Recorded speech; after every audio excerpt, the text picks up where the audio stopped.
মাহে রমাদানে দিনের বেলা আমরা খাবার রেস্তোরাঁগুলো, দোকানপাট, চায়ের আড্ডা, টেলিভিশনের আড্ডা, যত রকমের অনৈতিক আড্ডা রয়েছে এগুলোকে আমরা বন্ধ করে দিব ইনশাআল্লাহ। সকলে বলেন ইনশাআল্লাহ। নাম্বার 2, অশ্লীল, ফাহেসা, গীবত, পরনিন্দা, সকলখড়ি, মানুষের মাথায় বাড়ি দেওয়া, মানুষের কাছ থেকে অর্থ তসরুপ করা, মানুষের নামে গীবত করা, এই সমস্ত ফাহেসা কাজ থেকে আমরা নিজেরা বিরত থাকব। এটা হচ্ছে একক কাজ। এটা কি কাজ? একক কাজ।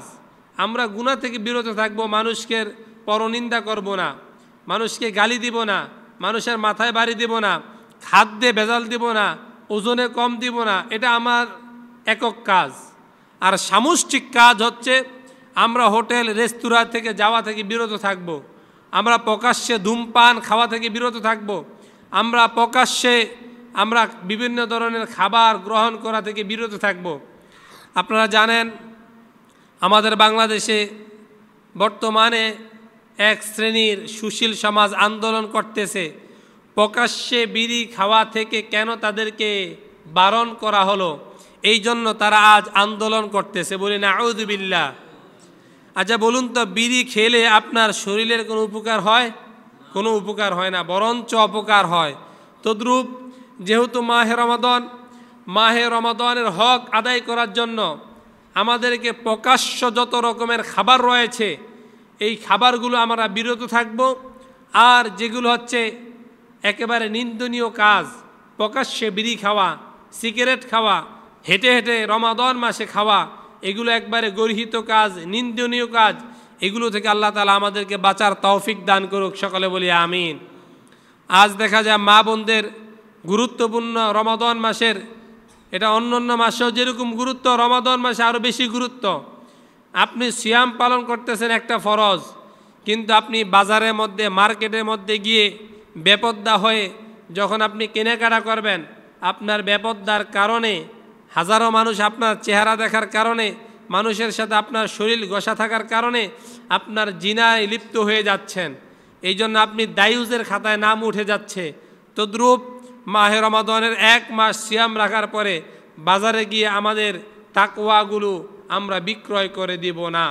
মাহে রমাদানের 1 নাম্বার শিক্ষা হচ্ছে তাকওয়া, আল্লাহর ভয়।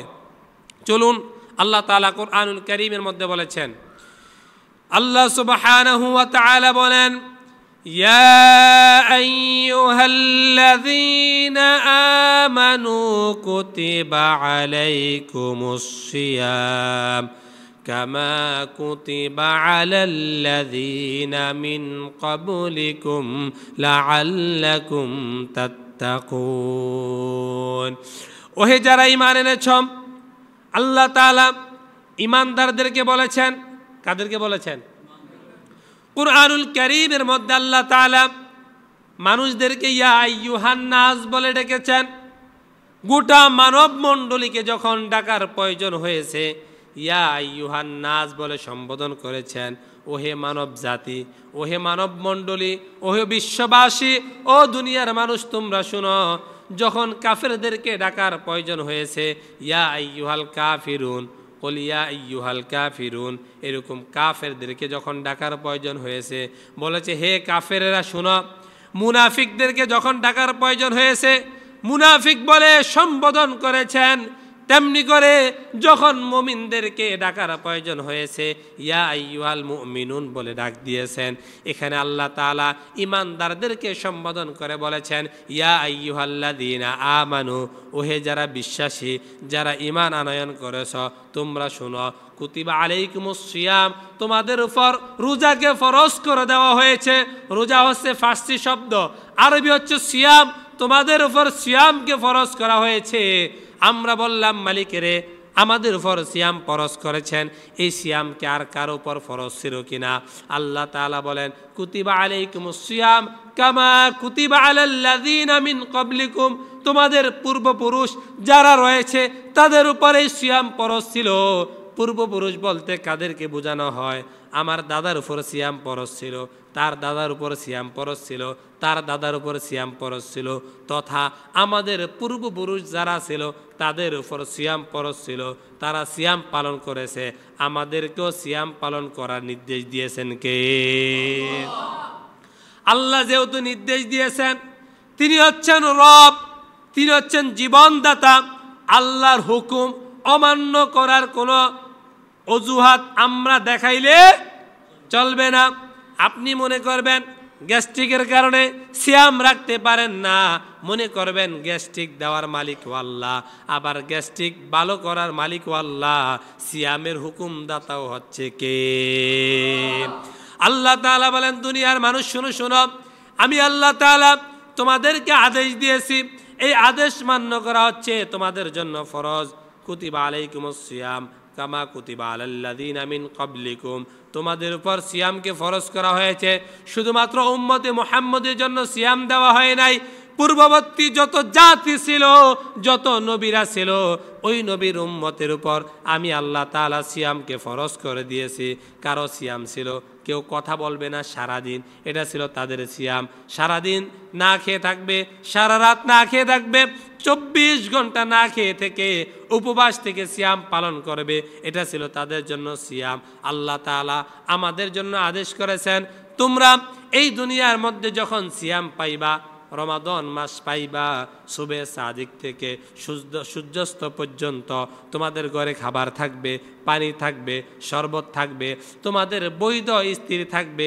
এই সমস্ত বৈধ কাজও সিয়াম থাকার কারণে আল্লাহ তাআলা তোমাদের জন্য হারাম করে দিয়েছেন।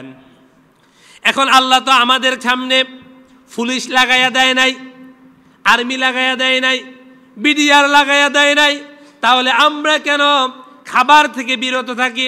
আল্লাহ তাআলা বলেন, এই সিয়ামের একটা লক্ষ্য আছে, এই সিয়ামের একটা উদ্দেশ্য আছে। জুমাবার দিনে আমরা মসজিদে আগে আগে আসি আলোচনা শোনার জন্য, আগে আগে আসি সওয়াব কামাই করার জন্য, আগে আগে আসি ইমাম সাহেবের কাছাকাছি বসার জন্য, আগে আগে আসি একটা ওট জবে করলে যে সওয়াব, এই সওয়াব অর্জন করার জন্য আগে আগে আসি। আল্লাহর হুকুম মসজিদে জুমার নামাজ আদায় করার জন্য, এটা হচ্ছে জুমাবার দিনের লক্ষ্য উদ্দেশ্য।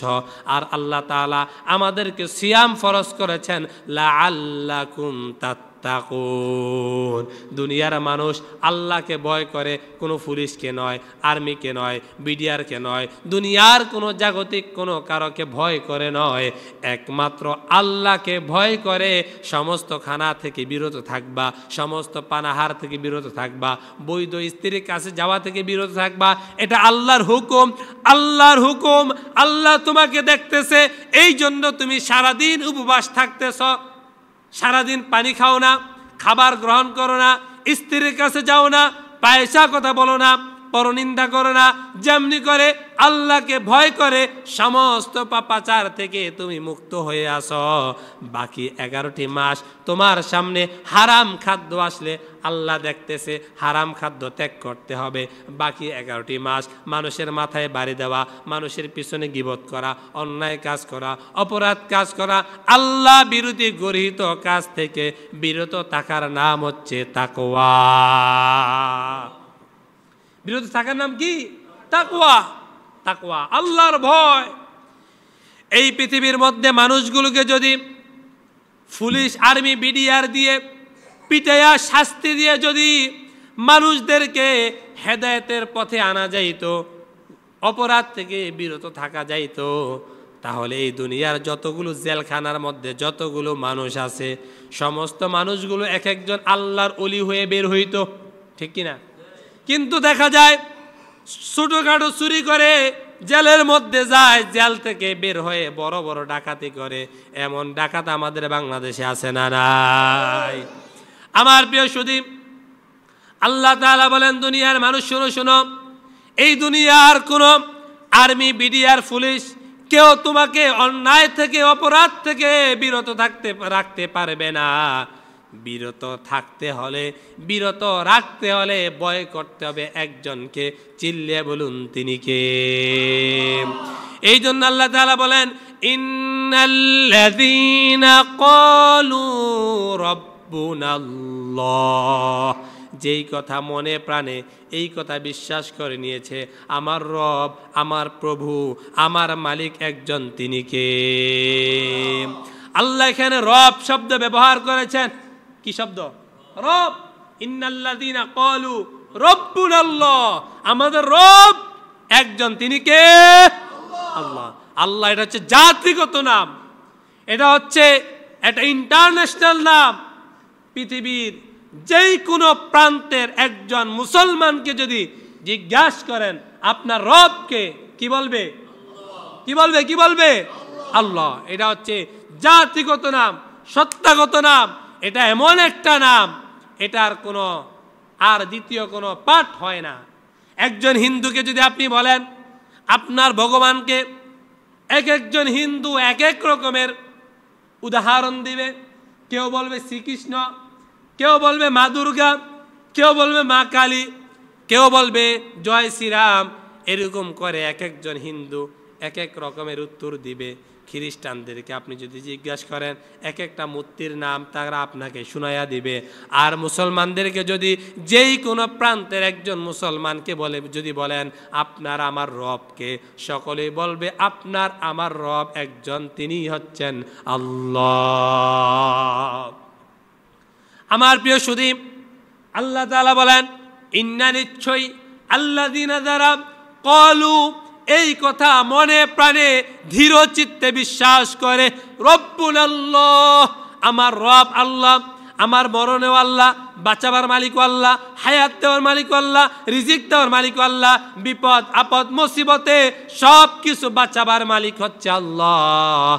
সুম্মাস্তাকামু, এই কথার উপর ইস্তেকামাত থাকবে, এই কথার উপর ধীরতা থাকবে, এই কথার উপর অটুট থাকবে। আল্লাহ তাআলা বলেন তাতানাজ্জালু আলাইহিমুল মালাইকা, তাতানাজ্জালু আলাইহিমুল মালাইকা, আমি আল্লাহ তাআলা তার উপর ফেরেশতা নাজিল করে দেই। আল্লাহু আকবার।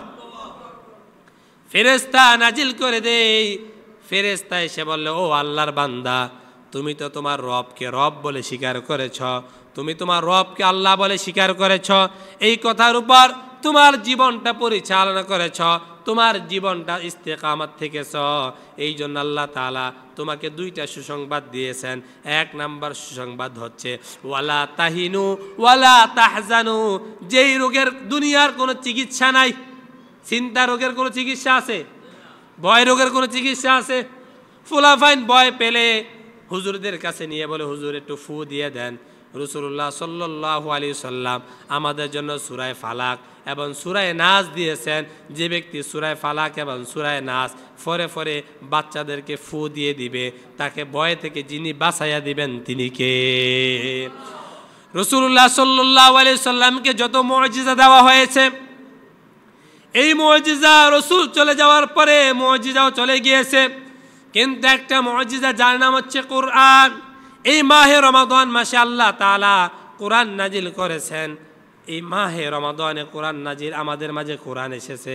আজ আমাদের কোরআনগুলো ঘরের তাকের মধ্যে সাজানো। কিসের মধ্যে? ঘরের তাকের মধ্যে সাজানো, সুপেজের মধ্যে সাজানো। আচ্ছা বলুন তো, এগুলো কি সাজানোর জিনিস? কোরআন কি সাজিয়ে রাখার জিনিস? সাজিয়ে রাখার জিনিস নয়। আল্লাহ তাআলা বলেন শোনো শোনো, এই মাহে রমাদানে আমি কোরআন নাজিল করেছি।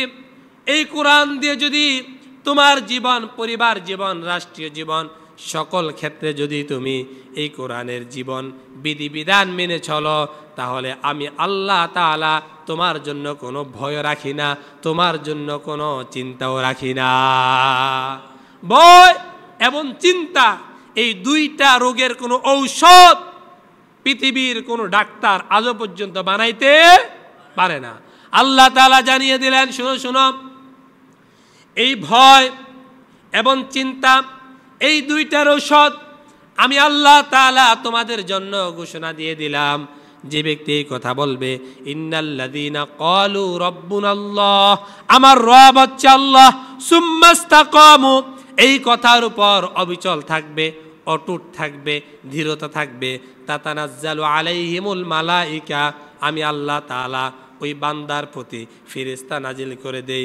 এই ফেরেশতা এসে বলে, আল্লাহ তাখাফু ওয়ালা তাহজানু, ও দুনিয়ার বান্দা, তোমার জন্য কোনো ভয় নাই, তোমার জন্য কোনো চিন্তার কারণ নাই। আল্লাহু আকবার। আমরা আজ ভয় করি, চিন্তা করি, দুশ্চিন্তা করি, হতাশা করি, কিন্তু আল্লাহ তাআলা বলেন, শুনো শোনো, এই তোমার ভয়ের কোনো কারণ নাই। মনে করবা তোমার জীবনে যা ঘটেছে সব কিছু তোমার তাকদীরের মধ্যে ছিল। তোমার যেই বিপদ এসেছে এমনি এমনি বিপদ আসে নাই। বিপদ আসে দুইটা কারণে। এক নাম্বার কারণ হচ্ছে জাহারাল ফাসাদ ফিল বাররি ওয়াল বাহর বিমা কাসাবাত আইদিন নাস, জলে এবং স্থলে যতগুলো বিপদ আছে এগুলো আমাদের দুই হাতের কামাই করা। হয়তোবা আমরা অন্যায় করেছি, এমন অন্যায় করেছি যেই কারণে আল্লাহ তাআলা আমাদের উপর গজব ছাপাইয়া দিছে। অন্যায় আছে না নাই? আজ দেখা যায় মাহে রমাদান, এই সিয়াম সাধনার মাসেও যখন মানুষগুলো ওজনে কম দিবে, খাদ্যে ভেজাল দিবে, পচা খেজুর ঢুকাইয়া দিবে, পচা ডাল ঢুকাইয়া দিবে, পুরানো বুট আপনার কাছে বিক্রয় করবে, মনে রাখবেন ওই ব্যবসায়ীর কপালের মধ্যে জীবনে কোনোদিন তাকদীরের মধ্যে ভালো কিছু জুটবে না। ব্যবসার মধ্যে খালি কালা ধোঁয়া মারবে। কারণ যে ব্যক্তি মানুষদেরকে ঠগায়, মানুষদেরকে বিভিন্ন প্রকারে মাহে রমাদানে কষ্ট দেয়, একজন রোজাদারকে আপনি কষ্ট দিলেন। রোজাদার হচ্ছে আল্লাহর মেহমান। রোজাদার কার মেহমান? ধরেন আপনার বাড়িতে একটা মেহমান আসলো। আচ্ছা, মেহমান আসলে বাচ্চারা বিভিন্ন রকমের দুষ্টামি করে না? দুষ্টামি করার কারণে আপনার ঘরের কিছু যদি ভেঙে ফেলে, আপনি কি তাকে বিভিন্ন রকমের অকার্থ ভাষায় কথা বলতে পারবেন? পারবেন না। তদ্রূপ আল্লাহ তাআলা বলেন, আমার বান্দারা সারাদিন সিয়াম পালন করার পরে তার মুখের মধ্যে একটা দুর্গন্ধ হয়। হয় কি হয় না? এই দুর্গন্ধ মানুষের কাছে দুর্গন্ধ লাগতে পারে, কিন্তু যেহেতু আমাকে খুশি করার জন্য, আমি আল্লাহ তাআলার সন্তুষ্টি অর্জনের জন্য এই সিয়ামটা রেখেছে, সিয়াম সাধনা করতেছে, এই জন্য এটা আমি আল্লাহর কাছে দুর্গন্ধ নয়, এটা আমার কাছে মেশক আম্বরের চাইতে আরো বেশি ঘ্রাণযুক্ত হয়ে যায়। আল্লাহু আকবার। সিয়াম সাধনাকারী সওমদারি ব্যক্তির মর্যাদা আল্লাহর কাছে কত প্রিয়, সুবহানাল্লাহ বলবেন না? সেই মানুষগুলো সিয়াম থেকে বিরত থাকে, এটা হচ্ছে তার জন্য দুর্ভাগা, হতভাগা জাতি, যারা মাহে রমাদান পেল কিন্তু মাহে রমাদানের হক ঠিক মতন আদায় করতে পারল না। শুধু তাই নয়, একটা মানুষের জন্য বিবাহ জীবনে একবার, বিয়ে কয়বার? প্রথমবার যখন আপনি বিবাহ করতে যান, আপনার হাজারো দোষ ত্রুটি ওই দিন মার্জনা হয়ে যায়। আপনার জন্য একটা গেট নির্মাণ করা হয়। ওই দিন যত এমপি, যত মন্ত্রী, যত প্রধানমন্ত্রী ওই গেট দিয়ে ঢুকুক না কেন, তার জন্য গেটটা উন্মুক্ত থাকে না। বিয়ের সময় অনেক হাই প্রোফাইল লোক আসে না? আসে কি আসে না? আসে না? আমাদের বিহার মধ্যে বিভিন্ন রকম আমাদের আত্মীয় স্বজন যারা আছে, কেউ সচিব, এমপি, মন্ত্রী, তারাও তো বাড়িতে আসে না? কিন্তু ওই গেট দিয়ে যখন ঢুকে, দুলামিয়া শুধুমাত্র ফিতা কেটে উদ্বোধন করে, এরপর ওই বাড়ির মধ্যে ঢুকার এখতিয়ার ওই দিন ওই দুলার জন্য। তদ্রূপ যে ব্যক্তি রোজাদার, ওই ব্যক্তির জন্য আল্লাহ তাআলা একটা জান্নাতের মধ্যে গেট নির্মাণ করে রেখেছেন, একটা তরুণ নির্মাণ করে রেখেছেন।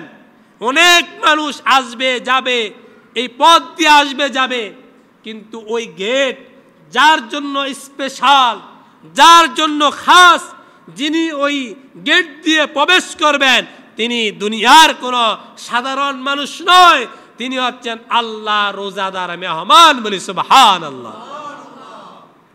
ওই গেটের নাম হচ্ছে রায়্যান নামক একটি গেট, রায়্যান নামক একটা দরজা। ওই দরজা দিয়ে যে ব্যক্তি সিয়াম পালন করেছে একমাত্র আল্লাহর সন্তুষ্টির জন্য, দুনিয়ার কোনো মানুষের জন্য নয়, সিয়াম পালন করেছে আল্লাহ রাব্বুল আলামিন কে ভয় করে ওই ব্যক্তির জন্য আল্লাহ তাআলা একটা গেট নির্মাণ করেছেন যার নাম হচ্ছে রায়্যান, আর ওই দরজা দিয়ে একমাত্র তিনি ঢুকবেন বলে সুবহানাল্লাহ। কি সম্মান আল্লাহ তাআলা রোজাদারের জন্য দিয়েছেন, সুবহানাল্লাহ বলবেন না? আজ দেখা যায় আমরা সওমদারি রোজাদার সিয়াম পালন করি, আবার যারা সিয়াম পালন করে না তারা বলে সারাদিন সিয়াম পালন না করে এক ভুল করছি, ইফতারের সময় ইফতারি না করে কি আরো বেশি গুনাহ কামাবো কিনা, বলি না? আমার প্রিয় সুধী, সিয়াম বুনিয়াল ইসলাম আলা খামসিন, ইসলামের 5টা খুঁটি। কয়টা খুঁটি? এই সাত দেওয়ার জন্য কয়টা খুঁটি আছে না নাই? ধরেন 4 কোণার মধ্যে 4টা ফিলার না দেয়া আমি যদি 3টা ফিলার এখানে দিয়ে রাখি, বলুন তো সাতটা কি থাকবে? থাকবে না। তদ্রুপ বুনিয়াল ইসলাম আলা খামস, ইসলামের 5টা ভিত্তি। কয়টা ভিত্তি? এই 5টা ভিত্তি একভাবে একই সাথে উদযাপন করা যায় এই রমাদান মাসে, বলি সুবহানাল্লাহ। কিভাবে উদযাপন করা যায়? 1 নাম্বার, আল্লাহ তাআলা কুরআনুল কারীমের মধ্যে বলেছেন, ইয়া আইয়ুহাল্লাযীনা আমানু, হে ঈমানদারেরা। কাদেরকে বলেছেন? ঈমানদারদেরকে বলেছেন। ইয়া আইয়ুহাল্লাযীনা আমানু আমিনু বিল্লাহ, তোমরা আবার ঈমান আনয়ন করো। তার মানে বোঝা যায় আমাদের ঈমান মাঝে মধ্যে ছুটে যায়, ঈমান মাঝে মধ্যে হালকা হয়ে যায়। এই জন্য আমাদের ঈমানটাকে আবার নবায়ন করতে হয়। তদ্রূপ মাহে রমাদান এসেছে, এই জন্য আমরা বেশি বেশি কালিমার তাকলিমটাকে আমরা পরিপূর্ণভাবে আদায় করব। লা ইলাহা ইল্লাল্লাহু মুহাম্মাদুর। এই মাহে রমাদানে কালিমা পড়া যায়, ঈমান আনা যায়, ঈমান নবায়ন করা যায়, ঈমানটাকে আবার পরিপূর্ণতার মধ্যে ফিরিয়ে আনা যায়। যে ব্যক্তি ঈমান আনয়ন করবে, 2 নম্বরে তার কাজ হচ্ছে সালাত কায়েম করা। আস-সালাতু মি'রাজুল মুমিনিন, আস-সালাতু মিফতাহুল জান্নাহ, আউয়ালু মা ইউহাসাবু বিহিল আবদু ইয়াওমাল কিয়ামাতিস সালাহ। সালাত নিয়ে অনেকগুলো হাদিস রয়েছে। সালাত হচ্ছে আল্লাহ তাআলার সাথে সাক্ষাৎ করার বাহন, সাক্ষাৎ করার সিঁড়ি, আল্লাহর সাথে সাক্ষাৎ। সালাত হচ্ছে আস-সালাতু মিফতাহুল জান্নাহ, জান্নাতের চাবি। যে ব্যক্তি কালিমা পড়বে তার জন্য 2 নাম্বার কাজ হচ্ছে সালাত কায়েম করা। এই মাহে রমাদানে সালাত আছে না নাই? তাহলে কালিমাও পাইলাম, সালাতও পাইলাম। 3 নাম্বার ওয়াতুজ যাকাত। মাহে রমাদানে মুসলমানরা যাকাত প্রদান করে থাকে, কারণ মাহে রমাদানে যাকাত দিলে সওয়াব বেশি না কম? আরো জোরে বলুন, বেশি না কম? 1 টাকা দান করলে অন্য মাসে 10 গুণ সওয়াব বৃদ্ধি করা হয়। মাহে রমাদানে 1 টাকা দান করলে এটাকে 10 দ্বারা গুণন করা হয় না, 70 দ্বারা গুণন করা হয়, এবং এটাকে 700 গুণ পর্যন্ত বৃদ্ধি করা হয়। এই জন্য মাহে রমাদানে যাকাত দিলে লাভ কম না বেশি? তাহলে কালিমা পাইলাম, নামাজ পাইলাম, যাকাত পাইলাম, আর যেহেতু এটা সওমের মাস, কিসের মাস? সওমের মাস, রোজার মাস, রোজাও পাইলাম, বাকি রইল হজ। রাসূলুল্লাহ সাল্লাল্লাহু আলাইহি ওয়াসাল্লাম বলেছেন, যে ব্যক্তি এই মাহে রমাদানে উমরা করবে, সেজন্য আমি মুহাম্মদুর রাসূলুল্লাহ সাল্লাল্লাহু আলাইহি ওয়াসাল্লামের সাথে হজ করেছি। হজ তাহলে বোঝা গেল উমরা করারও সুযোগ আছে এই মাহে রমাদানে। আর উমরা করলে আল্লাহ তাআলা আপনাকে হজের সমপরিমাণ সওয়াব আপনার আমল নামায় আল্লাহ তাআলা উঠাবার ক্ষমতা আল্লাহর আছে না নাই? আল্লাহর দরবারে সওয়াবের কোনো কমতি নাই। তাহলে এই মাহে রমাদানে বুনিয়াল ইসলাম আলা খামসিন, ইসলামের 5টি ভিত্তি, 5টি মূল নীতি, এটা একমাত্র মাহে রমাদানেই উদযাপন করা যায়, বলি সুবহানাল্লাহ। এবার আসুন, রাসূলুল্লাহ সাল্লাল্লাহু আলাইহি ওয়াসাল্লাম বলেছেন, মান সামা রমাদান ঈমানান ওয়া ইহতিসাবান গফিরা লাহু মা তাকদ্দাম মিন যামবি, যে ব্যক্তি ঈমানের সাথে আল্লাহর নিকট সওয়াব অর্জনের জন্য খাঁটি নিয়তে রমাদান মাসের সিয়াম পালন করবে, তার পূর্ববর্তী সকল গুনাহ আল্লাহ তাআলা ক্ষমা করে দিবে। যে ব্যক্তি সওয়াবের নিয়তে, কিসের নিয়তে? নাকি মানুষ দেখানোর জন্য, যে আমি রোজা যদি না রাখি তাহলে মানুষ কি বলবে, এই নিয়তে নয়, একমাত্র নিয়তটাকে পরিশুদ্ধ করে মান সামা রমাদান ঈমানান ওয়া ইহতিসাবান গফিরা লাহু মা তাকদ্দাম মিন যামবি, যে ব্যক্তি আল্লাহকে সন্তুষ্টির জন্য খাঁটি নিয়তে সওয়াব অর্জনের জন্য যে ব্যক্তি সিয়ামগুলো রাখবে, আল্লাহ তাআলা তার পিছনের যত গুনাহ রয়েছে সমস্ত গুনাহগুলো জ্বালিয়ে পুড়িয়ে সারখার করে দিবে বলে সুবহানাল্লাহ। মাহে রমাদানের অন্য একটি নাম হচ্ছে, এটা মানুষের গুনাহকে জ্বালাইয়া দেয়। মানুষের গুনাহ কি করে দেয়? জ্বালাইয়া দেয়। এই জন্য মাহে রমাদানে আমাদের এই সিয়ামগুলো পালন করা দরকার আছে না নাই?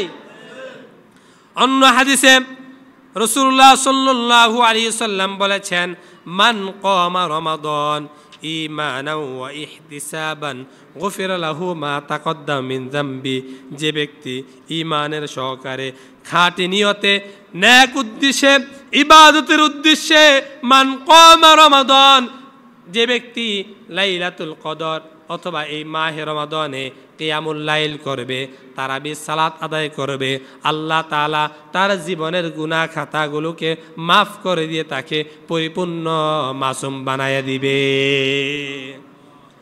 মাহে রমাদানের এই দুইটা সুযোগ, এক সিয়াম পালন করলে পিছনের গুনাহ মাফ, দুই নম্বরে মান কামা রমাদান তারাবির সালাত কিয়ামুল লাইল আদায় করলে জীবনের গুনাহ মাফ, তিন নাম্বার মান কামা রমাদান লাইলাতুল কদর ঈমানান ওয়া ইহতিসাবান গফিরা লাহু মা তাকদ্দাম মিন যামবি, যে ব্যক্তি লাইলাতুল কদরে আল্লাহ তাআলার ইবাদত বন্দেগী দাসত্ব করবে, তার জীবনের গুনাহ যিনি মাফ করে দিবে, চিল্লিয়ে বলুন তিনি কে?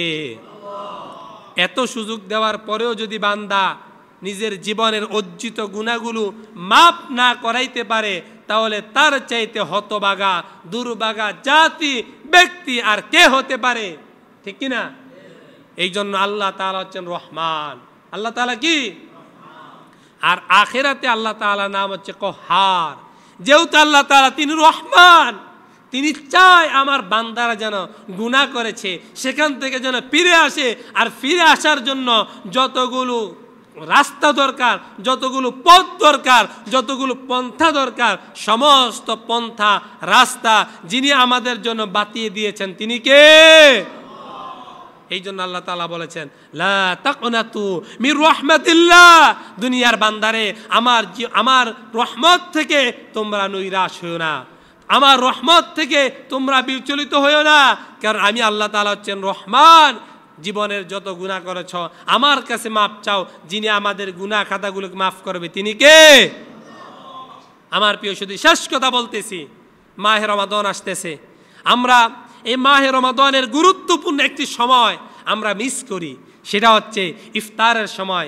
ইফতারের সময় আমাদের বিশেষ করে মা বোনরা ইফতারের কাজে বানানোর জন্য এত ব্যস্ত হয়ে যায়, মনে হয় যেন জীবনে যা খায় না ইফতারের সময় তা খেতে হবে, সারাদিন যা খায় না ইফতারের সময় তা খেতে হবে, এই জন্য কাজের মধ্যে ডুবে যায়। মনে রাখবেন, এখানে এই সময়টা হচ্ছে গুরুত্বপূর্ণ একটি সময়। আপনারা যারা পুরুষ রয়েছেন, বাজারের মধ্যে যাবেন, অন্তত ইফতারের আধা ঘন্টা আগে নিজের জায়গা মতো এসে চলে আসবেন, এবং ইফতারের সময় আল্লাহর কাছে যা দোয়া করবেন, কোনো দোয়া আল্লাহ তাআলা আপনাকে ফেরত দিবে না। সমস্ত দোয়া যিনি কবুল করে নেবেন তিনি কে? রাসূল বলেছেন, তিন ব্যক্তির দোয়া আল্লাহ তাআলা কখনো ফিরিয়ে দেয় না। রাসূলের কথা কি মিথ্যা হতে পারে? রাসূল শরীয়ত প্রণেতা হ্যাঁ বলেছেন, ইসলামের জন্য জায়েজ হয়ে গিয়েছে, না বলেছেন ইসলামের জন্য হারাম হয়ে গিয়েছে। রসুল বলেছেন 3 ব্যক্তির দোয়া আল্লাহ তাআলা কখনো ফিরিয়ে দেয় না। 1 নাম্বার হচ্ছে বিরুল ওয়ালিদাইন, পিতামাতা সন্তানের জন্য যখন দোয়া করবে ওই পিতামাতার দোয়া আল্লাহ তাআলা কখনো ফেরত দেয় না। 2 নম্বরে মুসাফিরের দোয়া, মুসাফির হালতে যখন থাকবেন আল্লাহর কাছে বেশি বেশি দোয়া করবেন। আমরা দেখা যায় গাড়ির মধ্যে যখন থাকি ততক্ষণ পর্যন্ত হাতের মধ্যে মোবাইল, ইউটিউব, ফেসবুকে নিয়ে ব্যস্ত হয়ে যায়। দোয়া করব কখন? মুসাফিরের দোয়া আল্লাহ তাআলা কখনো ফেরত দেয় না। 3 নম্বরে সাওমদারি ব্যক্তি ইফতার সামনে নিয়ে খাবার রয়েছে, আল্লাহর হুকুমের জন্য অপেক্ষা করতেছে, এই সময় যত বেশি বেশি পারেন দোয়া করবেন। আপনার জীবনের যত দোয়া আছে দোয়া করবেন। যিনি আপনার দোয়াকে কবুল করে নিবে তিনি কে? দোয়ার জন্য জীবনে কত হুজুরের কাছে যাই, পীরের কাছে যাই, দুর্গার কাছে যাই, দরগার কাছে যাই, কত মানুষের কাছে তাবিজ কবজের জন্য যাই। আল্লাহর কাছে চান, সুম্মাস্তাকামু সুম্মাস্তাকামু, আল্লাহর কাছে যদি চান ইস্তেকামত থাকেন, যিনি আপনার জীবনের সমস্ত প্রয়োজন পূরণ করতে পারে তিনি কে? দুনিয়ার একজন মানুষের কাছে আপনি যদি একবারে বেশি 2 বার চান, ওই লোকটা রাগ হয়ে যায়, গুসা হয়ে যায়, কারণ তার সীমাবদ্ধতা আছে, তার প্রয়োজন আছে, এই জন্য তিনি রাগ করাটাই স্বাভাবিক। কারণ তার যত কোটি টাকাই থাকুক না কেন ব্যাংকের মধ্যে, ওই টাকাগুলো দিন দিন খরচ হয়ে যাচ্ছে। আর আপনি যার গোলাম, যিনি আপনার মালিক, তার কাছে কোনো অভাব নাই, তার কাছে কোনো হতাশা নাই, তার কাছে কোনো অনটন নাই। এই জন্য আল্লাহর কাছে না চাইলে ওই মালিক রাগ করে, দুনিয়ার মালিকের কাছে চাইলে মালিক রাগ করে, আর আল্লাহর কাছে না চাইলে আল্লাহ রাগ করে। এই জন্য আপনার সামনে আছে, আপনি চাইবেন না কেন? এই জন্য মাহে রমাদানের গুরুত্বপূর্ণ একটি সময় হচ্ছে ইফতারের পূর্বক্ষণে আমরা আল্লাহর কাছে দোয়া করব। দোয়া করব কার কাছে? কার কাছে? আল্লাহর কাছে দোয়া করব। আল্লাহ তাআলা আমাদের দোয়াকে কবুল করবে। শেষ আরেকটি কথা বলতেছি, আল্লাহ সুবহানাহু ওয়া তাআলা বলেছেন, শুনো শুনো, তোমাদের প্রতিবেশী যারা রয়েছে, এতিম, মিসকিন, অসহায়, তুমি ভালোভাবে ইফতার করতেছ, কিন্তু তোমার প্রতিবেশী ইফতার করতে পারে না, সাহারি গ্রহণ করতে পারে না, অনেক অভাব অনটনে রয়েছে। আল্লাহ তাআলা বলেন, ওয়ায়ুতঈমুত তুআমা আলা হুব্বিহি মিসকিনাও ওয়া ইয়াতীমাও ওয়া আসীরা। দুনিয়ার মানুষ শুনো শুনো, আল্লাহ তাআলার ভালোবাসায় তোমরা এতিম, মিসকিন এবং যারা বন্দী রয়েছে তাদেরকে তোমরা খাদ্য দান করো, বস্ত্র দান করো। অতএব আমাদের প্রতিবেশী যারা রয়েছে তারা খেয়ে আছে না না খেয়ে আছে, এটা আমাদেরকে একটু তলাশ নিতে হবে, আমাদেরকে একটু কম্প্রোমাইজ করতে হবে, আমরা একটু তাদের প্রতি দয়াশীল হতে হবে। এতে মিসকিনদের প্রতি আমরা, অসহায়দের প্রতি আমরা সহমর্মিতা দেখাবো, সহানুভূতি দেখাবো, সহনশীল হব। আল্লাহ তাআলা আমাদেরকে কবুল করুক, সকলে বলি আমিন। মাহে রমাদানের সিয়ামগুলো কবুল করুক, সকলে বলি আমিন। আমাদের ইফতারি, সেহরি, তারাবি, দান, সদকা, কোরআন তেলাওয়াতগুলো আল্লাহ তাআলা কবুল করুক, সকলে বলি আমিন। এই মাস হচ্ছে রমাদান মাস, কোরআন নাজিলের মাস। এই জন্য আমরা যারা কোরআন পড়তে পারি না, কোরআন শিক্ষা গ্রহণ করব। যারা কোরআন পড়তে পারি সহি শুদ্ধ করার চেষ্টা করব। যারা সহি শুদ্ধ পারি কোরআনের অর্থ তর্জমা পড়ার চেষ্টা করব। অনেকের বয়স আছে 30 বছর, 40 বছর, 50 বছর, জীবনে হায়াতের মধ্যে 40টা বছর সিয়াম রেখেছেন। এই 40টা বছরে যদি আপনি 1 পারা করে যদি সরল অনুবাদ পড়তেন, তাহলে 30 বছরে 30 পারা, জীবনে একবার হলেও কোরআনুল কারীমের অর্থটা আপনার জানা হতো। কিন্তু আমরা হচ্ছে হতভাগ, দুর্ভাগ। 11 মাস যেমনি চলি, আমাদের কোনো মাহে রমাদানের রুটিন মাফিক কাজ নাই। আমরা এই একটা মাসকেও ঘুমিয়ে, হেলায় দুলায়, টেলিভিশন দেখে, ইউটিউব, ফেসবুক, তারপর দোকানের মধ্যে আড্ডা দিয়ে কাজে কর্মের মধ্যে ব্যস্ত হয়ে যায়। এই জন্য আমাদের রুটিন না থাকার কারণে আজ পর্যন্ত 30, 40, 50 বছর সিয়াম পালন করতেছি, কিন্তু জীবনে একবার অনেকে আছে কোরআন তেলাওয়াত করতে পারি না, কোরআনটাকে পড়তে পারি না, জীবনে একবার হলেও কোরআনের অর্থ তর্জমা পড়তে পারি না।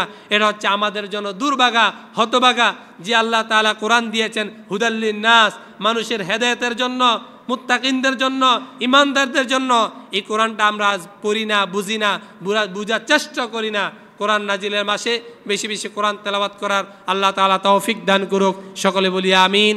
ওমা তৌফিক ইল্লা বিল্লাহ। ওয়াসসালামু আলাইকুম ওয়া রাহমাতুল্লাহি ওয়া বারাকাতুহু।